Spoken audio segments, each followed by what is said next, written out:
हरे कृष्ण। मार्गशीर्ष मास के शुक्ल पक्ष में आने वाली मोक्षदा एकादशी एक बहुत ही विशेष दिन है। क्या आप जानते हैं? क्योंकि इस दिन भगवान श्री कृष्ण जी ने अर्जुन को गीता का ज्ञान दिया था। समस्त वैदिक ग्रंथों का सार श्रीमद् भगवत गीता का जन्म स्वयं भगवान श्री कृष्ण जी के श्रीमुख से आज ही के दिन हुआ था। गीता हमारे विशाल वैदिक संस्कृति का अभिन्न अंग है। इसमें हर समस्या का समाधान है, हर प्रश्न का उत्तर है। जो भी व्यक्ति इस पवित्र ग्रंथ में बताए हुए सिद्धांतों को अपने जीवन में अपनाता है, वे अपना जीवन सफल बना लेता है। अति पावन मोक्षदा एकादशी का महात्म ब्रह्मा पुराण में दिया गया है। एक बार युधिष्ठिर महाराज भगवान श्री कृष्ण जी से इसी एकादशी के विषय में कुछ बहुत ही महत्वपूर्ण प्रश्न पूछते हैं। इसके उत्तर में भगवान श्री कृष्ण उन्हें बताते हैं कि पवित्र मोक्षदा एकादशी पुण्य प्रदान करने वाली है, समस्त पापों को हर के व्यक्ति को मुक्ति प्रदान करने वाली है। इस एकादशी के दिन भगवान दामोदर रूप की पूजा की जाती है। धूप, दीप, पुष्प और तुलसी मंजरी द्वारा भगवान की उपासना की जाती है।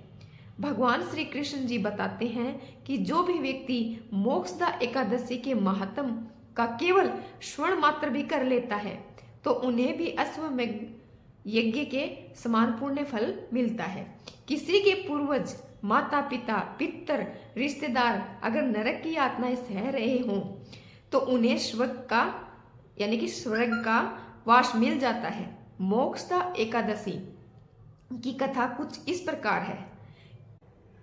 चंपक नगर नामक एक बहुत ही सुंदर शहर हुआ करता था। यहाँ के राजा का नाम था वेखनज। उस शहर की सबसे बड़ी संपत्ति थी कि यहाँ पर वास करने वाले वैष्णव जन, और वो राजा वेखनज उन वैष्णव जनों से अपने परिवार की भांति प्रेम करते थे। एक बार राजा वेखनज जी को एक सौपन आता है और उस सौपन में वो देखते हैं कि उनके पिता नरक की यातनाएं सह रहे हैं, बहुत ही कष्ट उठा रहे हैं। इतना भयंकर सौपन देखकर वे फूट फूट कर रोने लगे। सुबह होते ही वे ब्राह्मणों के पास गए और उन्हें अपने सौपन के बारे में विस्तार से बताते हुए कहा कि उनको अत्यंत दुख हो रहा है और वे बहुत ही अशांत हैं, क्योंकि उन्हें ज्ञात हुआ है कि उनके पिता बहुत ही कष्ट से भरे हुए हैं। और फिर उन्होंने ब्राह्मणों से इसका समाधान पूछा। ब्राह्मणों की सलाह के अनुसार राजा पर्वत मुनि के नाम से विख्यात एक महान साधु के शरण में चले गए। बड़े ही विवश होकर उन्होंने याचना की कि वे उनकी पीड़ा का समाधान करें। पर्वत मुनि, जो कि एक सिद्ध योगी थे, उन्होंने ध्यान लगाकर दिव्य दृष्टि के द्वारा राजा का भूत, भविष्य और वर्तमान सब देख लिया। और फिर वे राजा से कहने लगे कि आपके पिता ने बहुत ही घोर अपराध किया है। उन्होंने बहुत बड़ा अपराध किया है। उन्होंने एक बार अपनी पत्नी से झगड़ा कर जबरदस्ती संभोग किया और उनकी पत्नी रोती रही और अपने पति से याचना करती रही। उनको माहवारी के दिन तो कम से कम में अकेला छोड़ दें, लेकिन आपके पिता ने अपनी पत्नी की बात नहीं सुनी और उनके साथ जबरदस्ती की। इसी कारण से आपके पिता को नरक की यातनाएं सहनी पड़ रही हैं। जब राजा ने ये सुना तो उन्होंने पर्वत मुनि जी से प्रार्थना की कि आप मुझे बताइए कि ऐसा कौन सा व्रत है, ऐसा कौन सा दान है, ऐसी कौन सी तपस्या है जिसके द्वारा मैं अपने पिता को इस घोर पाप से मुक्त कर सकूं।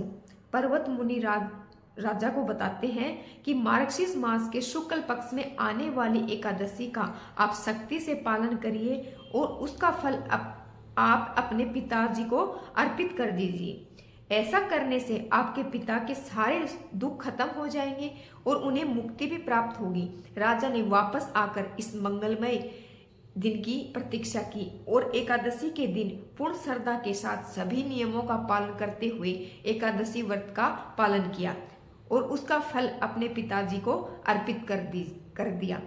तत्पश्चात उसके पिता को आखिरकार नरक की यातनाओं से मुक्ति मिली और देवलोक में स्थान मिला, जहां पर उन्होंने भक्ति के नियमों का सख्ती से पालन करते हुए भगवत धाम को प्राप्त करने का प्रयास किया। भगवान श्री कृष्ण जी युधिष्ठिर महाराज से कहते हैं जो भी भक्त सभी नियमों के साथ इस एकादशी के व्रत का पालन करते हैं उन्हें मृत्यु के बाद मुक्ति प्राप्त होती है। और भगवान श्री कृष्ण स्वयं कह रहे हैं कि इस एकादशी से बड़ी कोई और एकादशी नहीं है।